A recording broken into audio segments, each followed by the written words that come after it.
네, 보신 것처럼 이란의 새 지도자 트럼프 대통령 마음엔 들지 않겠죠. 트럼프 대통령 무조건적 항복을 내건 데 이어 헤그세스 국방장관, 이란의 항복 방식과 종전 여부는 미국이 정한다고 경고했습니다. 장하연 기자입니다. 트럼프 미국 대통령은 이란이 새 최고 지도자를 공식 발표하기 직전 이뤄진 인터뷰에서 자신의 승인을 받지 않은 차기 지도자는 오래가지 못할 것이라며 강력하게 경고했습니다.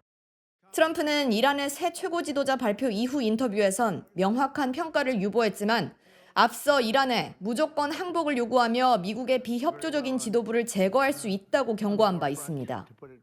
So we're in a very strong position now, and their leadership is just rapidly going. Everybody that seems to want to be a leader, they end up dead.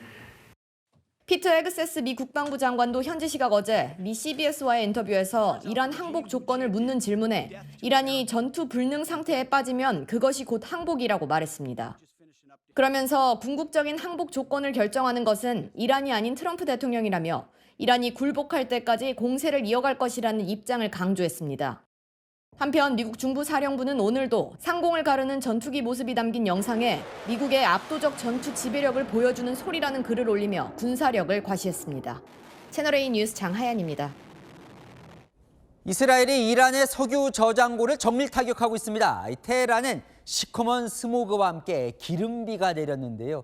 자, 이란은 우리도 보복하겠다. 배럴당 $200 넘는 유가를 감당하려면 계속하라 경고했습니다. 이해주 기자입니다.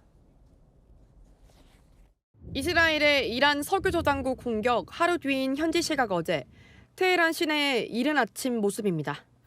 짙은 스모그로 하늘이 뒤덮여 마치 컴컴한 밤 같습니다. It's been raining this morning in Tehran. There was oil mixed into the rain. 흰색 차량은 거뭇거뭇해졌고 차량 앞 유리를 손가락으로 쓸어보니 까만 기름때가 묻어나옵니다. 테헤란시 당국은 석유 저장고 공습 이후 탄화수소, 황산화물, 질소산화물 화합물이 퍼지고 있다며 강한 산성비라고 우려했습니다. 실제로 SNS에선 공습 직후 내린 빗물에 리트머스 종이를 대봤더니 산성색으로 붉게 변했다는 증언도 이어졌습니다. 이란 외무부 대변인은 민간인을 상대로 의도적인 화학전을 벌인 것과 다름없다며 반발했습니다. 이란 혁명수비대는 중동 산유국들을 향해 미국과 이스라엘 상대로 함께 나서지 않을 경우 에너지 시설을 겨냥한 보복에 나서겠다고 예고했습니다. 그러면서 배럴당 $200가 넘는 유가를 감당할 수 있다면 이 게임을 계속하라고 위협했습니다. 채널A 뉴스 이혜주입니다. 자, 트럼프 미 대통령이 허니 배저 프로젝트 2.0 가동을 검토하고 있다는 외신 보도가 나오고 있습니다. 자, 허니 배저. 동물 이름입니다. 벌꿀 오소리. 귀엽게 생겼지만 사자, 독사와 맞설 정도로 겁이 없고 물려도 다시 공격하는 악발입니다.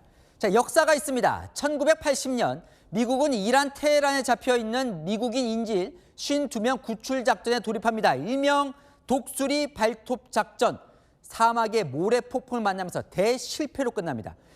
카터 대통령이 칼을 갈고 추진한 작전이 바로 허니 배저 구출 작전.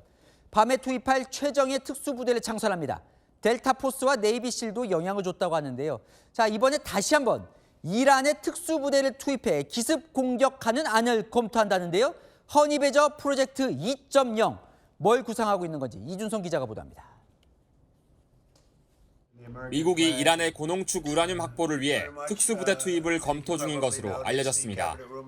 미국의 한 인터넷 매체는 이번 작전을 통해 60% 농축 우라늄 450kg을 확보하려 한다고 전했습니다.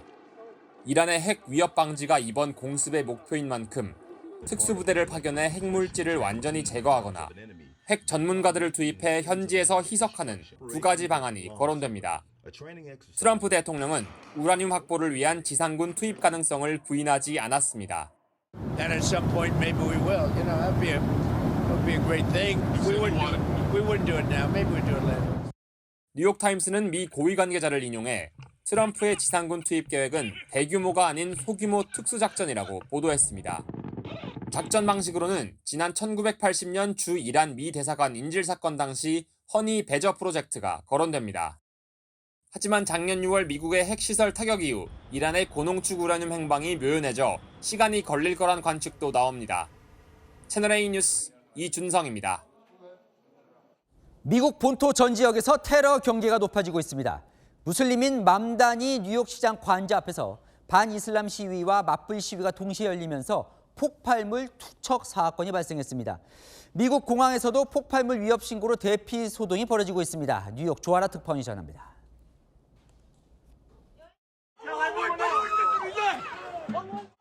연기가 나는 장치를 손에 든 남성이 달려와 맞은편 시위대를 향해 장치를 던진 뒤 달아납니다.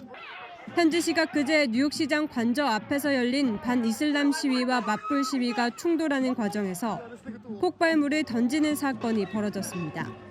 맞불 시위 측 이 남성은 또 다른 폭발물을 건네받아 불을 붙이려다 결국 경찰에 체포됐습니다. 맘다니 시장 공간 바로 맞은편인 이곳에서 폭발물 투척 사건이 발생한 데 이어 인근 차량에서도 추가 폭발물이 발견되면서 대피 소동까지 벌어졌습니다.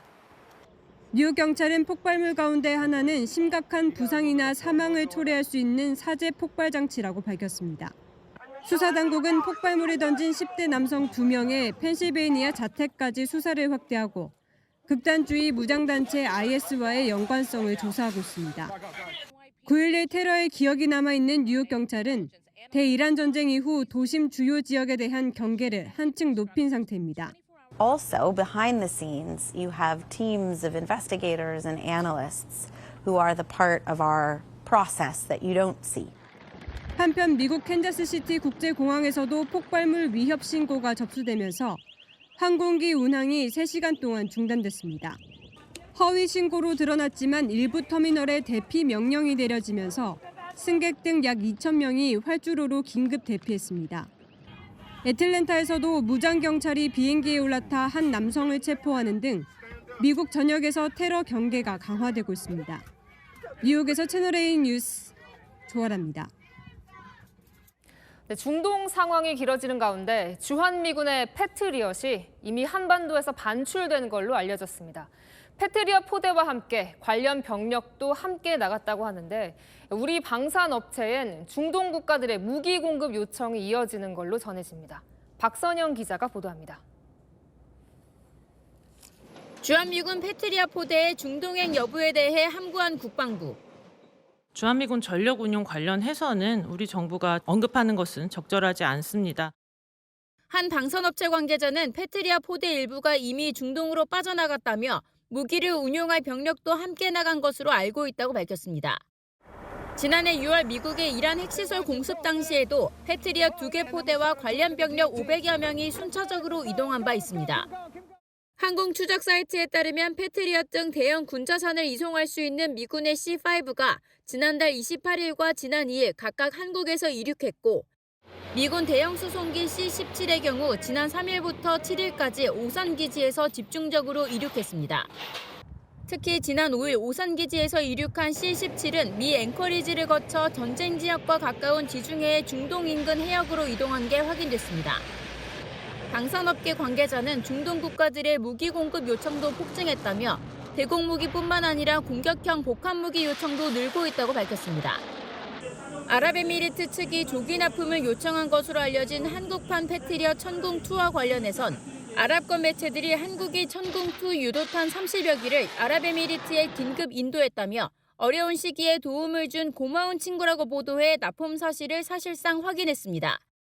채널A 뉴스 박선영입니다.